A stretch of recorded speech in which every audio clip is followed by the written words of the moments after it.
மருத்துவராவது உங்கள் லட்சியமா? அரசு பள்ளி மாணவர்கள் உட்பட 1000க்கும் மேல் மருத்துவர்களை உருவாக்கிய ஸ்பெக்ட்ரா நீட் அகாடமியில் 2024க்கான நீட் கிராஷ் கோர்ஸ் வகுப்புகள் மார்ச் 20 முதல் ஆரம்பம். அட்மிஷன் நடைபெறுகிறது.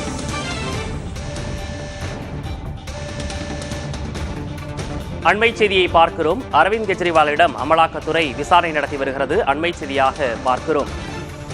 கைது செய்யப்பட்ட அரவிந்த் கெஜ்ரிவாலை இன்று நீதிமன்றத்தில் ஆஜர்படுத்த அமலாக்கத்துறை திட்டமிட்டிருந்த நிலையில் தற்போது அமலாக்கத்துறை விசாரணை நடத்தி வருவதாக தகவல் வெளியாகி இருக்கிறது. கூடுதல் விவரங்களை மூத்த செய்தியாளர் கணபதியிடம் கேட்கலாம். கணபதி, எந்த இடத்துல இந்த விசாரணை நடந்துட்டு இருக்கு? என்ன மாதிரியான விஷயங்கள்லாம் முன்னெடுக்கப்பட்டிருக்கு? அமலாக்கத்துறையின் அலுவலகத்திலே அரவிந்த் கெஜ்ரிவால் லாக்அப்பில் வைக்கப்பட்டுள்ளார். அமலாக்கத்துறையின் புதிய அலுவலகத்திலே கைது செய்யப்பட்டவர்களை நீதிமன்றத்தில் ஆஜர்படுத்த வைப்பதற்காக லாக்அப் அறை ஒன்று இருக்கிறது. அந்த அறையிலே தற்போது கெஜ்ரிவால் ஓய்வு எடுத்துக் கொண்டிருக்கிறார் என அமலாக்கத்துறை அதிகாரிகள் தெரிவித்தனர். அவர் காலையில் எழுந்தவுடன் அவருக்கு காலையில் தேநீர், அதன் பிறகு காலை உணவு ஆகியவை வழங்கப்படும். அதன் பிறகு அவரிடம் விசாரணை தொடங்கும். நேற்று அவருடைய இல்லத்திலே அவரை கைது செய்வதற்கு முன்பாக கிட்டத்தட்ட 2 மணி நேரம் அங்கேயே அமலாக்கத்துறை அதிகாரிகள் அவரிடம் விசாரணை நடத்தியிருக்கிறார்கள். அதன் பிறகு கெஜ்ரிவால் அமலாக்கத்துறை அலுவலகத்துக்கு அழைத்து செல்லப்பட்டார். அதற்கு முன்பாக அவருக்கு மருத்துவ பரிசோதனையும் நடந்தது.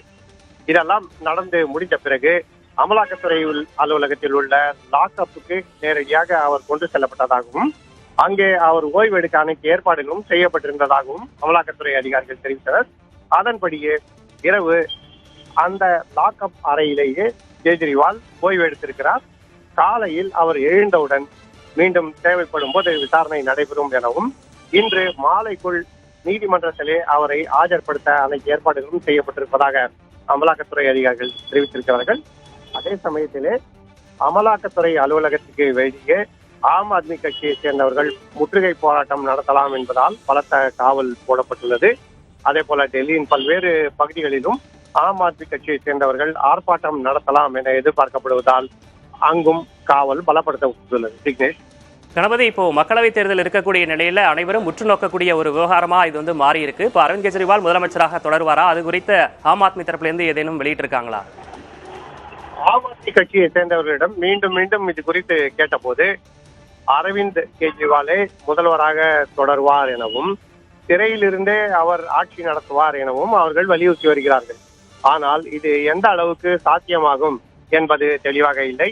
ஏனென்றால் நாம் சமீபத்திய உதாரணத்தை பார்த்தோம் என்றால் அமலாக்கத்துறை ஜார்க்கண்ட் முதல்வராக இருந்த ஹேமந்த் சோரனை கைது செய்த சூழலில் அவர் தனது பதவியை ராஜினாமா செய்தார். தற்போது அங்கே புதிய முதலமைச்சர் அவருடைய இடத்தில் இருந்து பொறுப்பாற்றி வருகிறார். அதே போலவே மணீஷ் சிசோடியா மற்றும் சத்யேந்திர ஜெயின் ஆகியோர் கைது செய்யப்பட்ட போது அவர்கள் ஆரம்ப கட்டத்திலே பதவியை ராஜினாமா செய்ய மாட்டார்கள் என ஆம் ஆத்மி கட்சி தொடர்ந்து தெரிவித்து வந்தது. ஆனால் நீண்ட காலமாக சிறையில் இருக்கக்கூடிய சூழல் ஏற்பட்டுள்ள நிலையிலே அவர்கள் இருவருமே பின்னர் ராஜினாமா செய்தார்கள். தற்போது மணீஷ் சிசோடியாவும் துணை முதல்வர் பதவியில் இல்லை, சத்யேந்திர ஜெயினும் அமைச்சர் பதவியில் இல்லை. ஆகவே அரவிந்த் கெஜ்ரிவால் சிறையில் இருந்தபடியே ஆட்சி நடத்த முடியுமா? அதில் பல்வேறு சிக்கல்கள் இருக்கின்றன என்ற கேள்வி இருக்கிறது. ஆனால் ஆம் ஆத்மி கட்சியை பொறுத்தவரை அப்படியே அவர் சிறையில் இருந்து ஆட்சி நடத்துவார் என இதுவரை தெரிவித்து வருகிறார்கள். அடுத்த கட்ட விவரங்களுக்காக மீண்டும் தொடர்பு கொள்கிறோம். தற்போதைய விவரங்களை வழங்கியமைக்காக நன்றி கணபதி.